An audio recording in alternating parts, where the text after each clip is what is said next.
When did you realize that? Wait, that's illegal. Yesterday actually, my little brother was out in the woods and found a mobile meth lab tied up in a tree. Basically a bunch of supplies to cook/smoke meth all shoved in a bucket, and for some reason he brought it back to the house. I called the sheriff's department to come pick it up, because WTF am I supposed to do with that, right? Well, 2 deputies came out to my house, wouldn't touch the thing. So finally I put on gloves and opened it up so they could see what was in it. They took a little case full of pipes and told me to just figure something out with the rest of it because they didn't want it in their car. The solution they finally came up with was for me to transport a bucket of methamphetamine in my personal vehicle, because I drive a pickup truck, to the closest gas station and dump it illegally in their dumpster. So yeah, that was sick.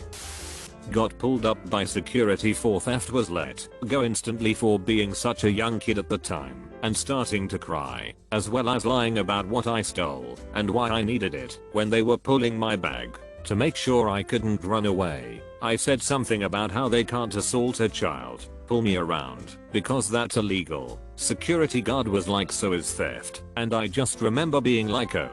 That's when it hit me. They were right, so I just kinda stood there and was like, ick, now what? Fair enough, yeah, I have a point there. I worked in aerospace, which uses a lot of EDM oil that is delivered in 55-gallon metal barrels. When the barrel is empty, it's considered hazardous waste unless you cut off both ends. Then it magically becomes a pipe that can be thrown away in a regular dumpster. Hell of a loophole. When I was in middle school, me and a friend ambushed cars that went by with Nerf guns and put cones in the street so cars would drive silly, and we thought it was funny as hell. Then this guy pulled over, got out of his car, walked up to the house, and had a talk with my friend's grandpa. My friend's grandpa had no idea that we had been ambushing cars. After a few minutes, the man walks back to his car and pulls away. Then friend's grandpa had a talk with us. Apparently we had made a dent on the guy's car, but the guy said that he was not worried about the dent. He said he didn't want someone to shoot back at us with a real gun, and that we should be safe and not do bad things like that. Me and my friend realized how stupid we had been and never ambushed cars with Nerf guns or put cones in the road to make cars drive silly again. I'll never forget that guy. When my former employer claimed my 29 hours of outstanding vacation pay was actually recalculated and I had a negative amount and thus would receive nothing, the provincial labor board also agreed that was illegal. Similarly, my boss told me that I did not get vacation time as a part-time employee. Unfortunately for them, I worked over the maximum amount of hours part-time employees could. Enough over the years I qualified as full-time. Well, no one told me, and my company rolled over all vacation time. I worked there for 3 years, and when I went to quit, hours asked me why I never took a vacation. I said, never mind, I'm not quitting. And instead of asking for vacation time, I called in sick for a month straight, then just never showed up one day. Surprisingly, they forgot about me instead of firing me, and a year later they called to ask if I had quit or become too ill to work. I said I quit, and they sent me a paycheck for another 2 weeks of PTO I didn't know about.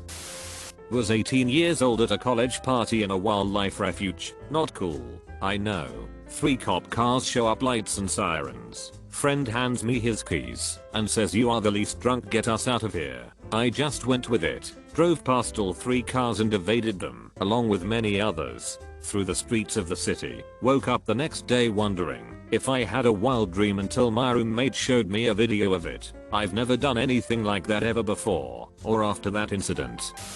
I got laid off from a job at a small accounting firm. Check my final pay sheet because the total seemed light. HMM.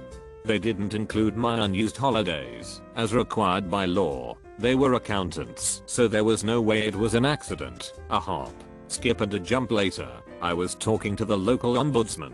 Based on his recommendation, I sent a polite letter pointing out the oversight. Also the fact that the ombudsman had informed me I had a cast iron case if I wanted to take them to court. 6 days later, I received a check in the mail. Always check your pay sheets. People, know your rights. Teal dear accountants laid me off and tried to scam part of my pay. Bad call.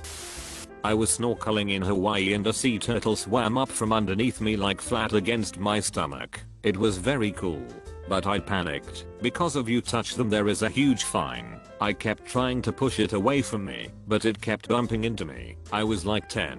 I was convinced I was going to jail.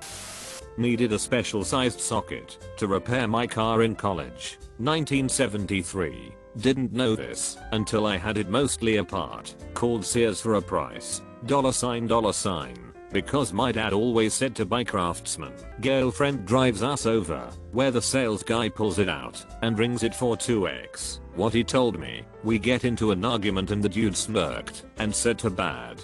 Didn't have the now $30 price and left empty handed. When we get back out to the car my girlfriend pulls the socket out of her purse. I'd never stole anything in my life. Grew up in the country 2 hours away from the city, where you had to go shopping, see doctors, etc. My grandma had Parkinson's disease and had a difficult time driving.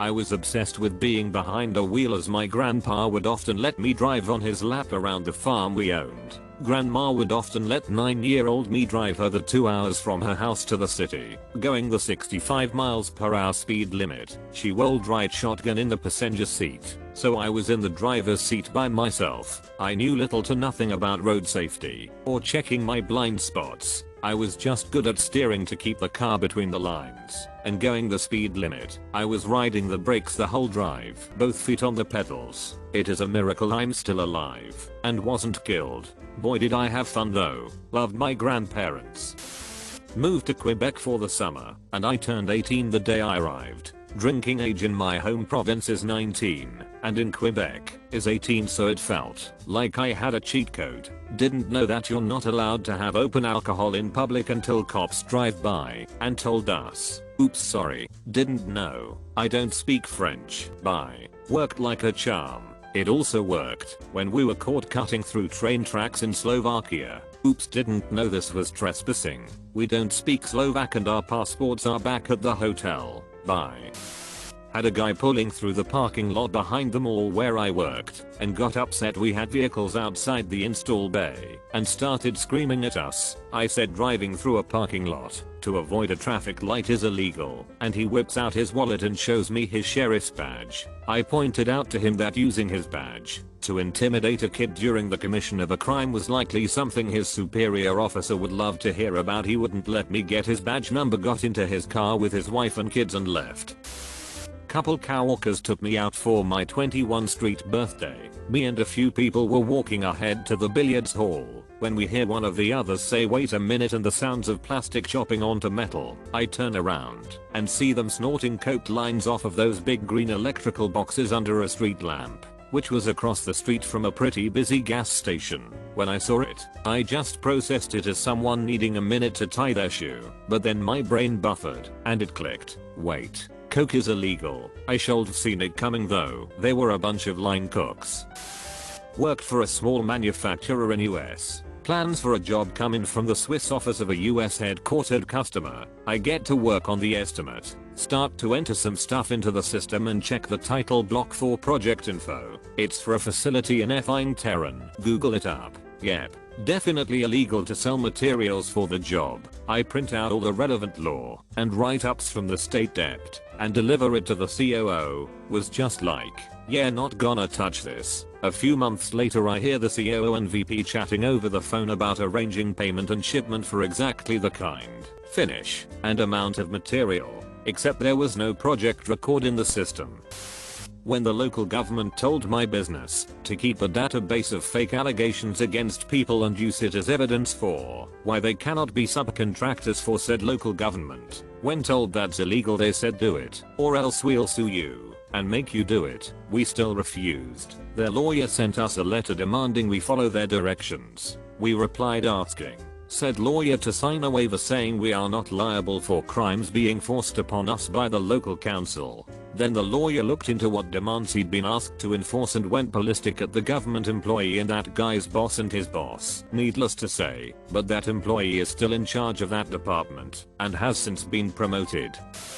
I had an old girlfriend, 4 years difference. She was in her senior year in high school and I just had finally finished my undergraduate. We did a community show together, and how we met, while we were still within the right age of consent. I turned 23 a couple months later, and she wasn't going to be 18 until late summer. We never had anything intimate, but she broke up with me because I still liked to play Nintendo games and thought I was too old to be doing that. Flash forward to today, and we are both married with kids. But her husband plays video games for extra money as he is a marketer for game companies, so go figure. Apparently there were certain interview rules where you can't ask specific questions regarding your ethnicity, citizenship or national origin, marriage/family status, age, religion, etc. I was always asked these for the longest time, until it eventually stopped for some reason. So often that I thought it was normal, turns out it was illegal, and it was sad for me to find out one day. Ever since then, I just make it a habit to find out what the illegal questions are for specific countries/places beforehand, but damn. In learning from this, I always told anyone I knew that is starting their job search to please look that stuff up, to make sure you're not giving up info that you don't have to during the interview, where it really doesn't matter for your actual capability to perform the job anyway. Was with a group of friends a few years ago, and we had this one 18-year-old and her 15-year-old friend, male. Dude was actually rather cool. We was walking the trails of Yellow Springs, where Dave Chappelle lives, and we had 2 bottles of Crown. All of us were hammered walking around these cliffs through a forest. Sun went down, and we couldn't see a foot in front of our faces. Being out all day driving around, our phone batteries were low, so our flashlights ended up dying. God knows how we made it back to the Jeep, but we did. All of us basically spinning. Sick type drunk, had a 45-minute drive back home to northern Cincinnati area. My friend, driver, was so drunk he rounded a corner going at least 60 in an older Grand Cherokee. Turn was rated for maybe 35. He instantly pulled over and told me, "Bro, you gotta drive, I'm gonna end up killing us." So I took the wheel and drove all the way home. No music, no talking, nothing was allowed because I needed to focus. Was the absolute hardest test of my life. Stopped by McDonald's and got late night burgers and fries, of course. When we were back in town, finally we all get down to that same friend's basement, and as we're all laying down I sat up and shouted, "I got US home, guys," and fell asleep laying on top of a large fry dumped all over the air mattress and a half-eaten double cheeseburger in my hand. When I woke up I realized just how much trouble I would have actually got in if I was caught. That's my story, sorry if it's a long read.